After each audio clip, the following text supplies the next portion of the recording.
Sesak napas merupakan keluhan yang disebabkan bermacam-macam kondisi, salah satunya asma.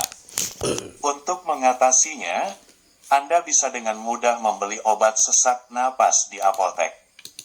Namun, pahami dulu jenis dan aturan pakai obat tersebut pada ulasan berikut ini.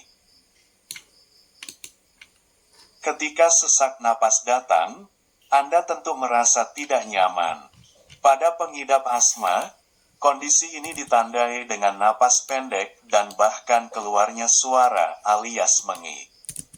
Dalam buku Clinical Methods, The History, Physical, and Laboratory Examinations, sesak napas atau dyspnea digambarkan sebagai kondisi tidak mampu menarik napas dalam-dalam atau dada terasa sesak. Kabar baiknya, obat bisa menjadi salah satu pertolongan untuk mengatasi masalah ini. Obat ini mudah ditemukan di apotek, baik obat resep maupun obat yang dapat dibeli secara bebas. Tentunya, Anda perlu membeli jenis obat sesuai dengan penyebab sesak napas serta tingkat keparahannya. Berikut ini merupakan sejumlah obat sesak napas yang umum digunakan. 1. Obat kortikosteroid. Obat kortikosteroid digunakan untuk mencegah maupun mengatasi peradangan pada saluran pernapasan. Ini bekerja menekan produksi lendir dan mengurangi pembengkakan. Dengan begitu, proses keluar masuknya udara akan jadi lebih mudah, sehingga gejala sesak napas yang dialami penderita asma dapat segera mereda. Obat sesak napas kortikosteroid tersedia dalam sediaan, di antaranya oral, hirup, dan suntik. Jenis obat ini hanya boleh digunakan dalam jangka pendek. Pasalnya, obat kortikosteroid ini menyimpan potensi efek samping yang serius bila digunakan dalam jangka panjang. Salah satu obat sesak napas yang dapat dibeli di apotek tanpa harus menebus resep dokter ialah hidrokortison dosis rendah. Sementara itu, jenis obat kortikosteroid berdosis tinggi yang penggunaannya harus dengan resep dokter antara lain dexamethasone, prednison, betamethasone, dan metilprednisolon. 2. Bronkodilator. Bronkodilator berfungsi untuk melebarkan saluran napas sekaligus membuat otot-otot paru dan saluran pernapasan lebih rileks. Alhasil, Anda pun bisa bernapas lebih lega dan nyaman kembali. Berdasarkan waktu kerjanya, obat sesak napas bronkodilator terdiri dari dua jenis, yakni reaksi cepat dan lambat. Reaksi cepat. Bronkodilator reaksi cepat diberikan untuk orang yang mengalami sesak napas secara tiba-tiba akibat peradangan dan penyempitan saluran napas, seperti pada serangan asma akut.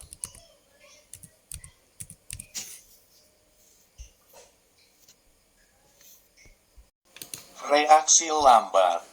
Bronkodilator reaksi lambat ditujukan untuk mengontrol gejala sesak napas pada pengidap penyakit paru-paru kronis, PPOK, atau asma kronis. Berikut beberapa contoh obat bronkodilator yang paling umum digunakan. Beta-2 agonis, seperti salbutamol, salmeterol, dan formoterol, antikolinergik, seperti ipratropium, tiotropium, dan glikopironium. Teofilin. 3. Obat alergi. Apabila sesak napas disebabkan oleh alergi, Anda mungkin membutuhkan obat alergi dengan kandungan antihistamin dan dekongestan. Sebaiknya, selalu siapkan obat alergi kemanapun Anda pergi. Hal ini bertujuan mencegah gejala asma saat alergi muncul secara tiba-tiba. Anda bisa memperoleh obat ini secara bebas tanpa resep. Namun, pastikan Anda membaca dengan baik aturan pakai obat ini terlebih dahulu. 4. Obat pengencer darah. Sesak napas yang Anda alami kemungkinan juga dapat disebabkan oleh penggumpalan atau pengentalan darah dalam paru. Kondisi ini disebut juga dengan emboli paru. Maka dari itu, dokter mungkin meresepkan obat-obatan pengencer darah untuk mengatasi emboli paru sehingga membantu mengurangi rasa sesak yang Anda alami. Beberapa contoh obat pengencer darah yang umumnya diresepkan dokter antara lain rivaroxaban, heparin, dan warfarin. 5. Obat untuk gangguan cemas atau panik. Penyebab sesak napas lainnya adalah gangguan kecemasan atau anxiety disorder. Kondisi ini seringkali membuat pengidapnya mengalami serangan panik dan disertai sesak napas.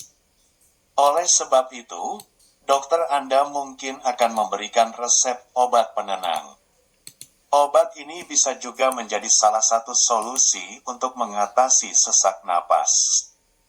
Beberapa contoh obat penenang yang dapat dokter Anda resepkan yakni sebagai berikut. 1. Selective Serotonin Reuptake Inhibitor, SSRI, seperti sertralin dan paroxetine. 2. Serotonin and Noradrenaline Reuptake Inhibitor, SNRI, seperti duloxetine. 3. Benzodiazepine, seperti diazepam. Orang kerap kali menghubungkan sesak napas sebagai gejala asma. Meski tidak bisa sembuh, asma membutuhkan kombinasi pengobatan agar gejalanya tidak sering kambuh. Jika sesak napas yang Anda alami diakibatkan oleh asma, dokter mungkin akan meresepkan kombinasi obat-obatan seperti berikut ini. 1. Obat jangka panjang. Obat jangka panjang berfungsi mengendalikan dan mencegah kambuhnya gejala seperti dada sesak. Itu sebabnya, Anda harus meminum obat ini secara rutin dan bahkan setiap hari. Beberapa contoh obat-obatan jangka panjang untuk pengidap asma, antara lain. Inhaler kortikosteroid, theophylline, long-acting beta agonis, LABA, dan leukotriene modifier. Sayangnya, beberapa obat tersebut mungkin tidak bisa dibeli sembarangan di apotek. Anda membutuhkan rujukan dokter untuk mendapatkannya. 2. Obat jangka pendek. Obat-obatan jangka pendek akan sangat menolong saat gejala asma kambuh tiba-tiba. Obat ini melonggarkan saluran napas agar Anda bisa bernapas lebih baik. Obat jangka pendek sebaiknya Anda bawa kemanapun. Beberapa contohnya antara lain, short-acting beta agonis, antikolinergik seperti ipratropium, dan suntikan kortikosteroid yang hanya diberikan saat gejala asma cukup parah.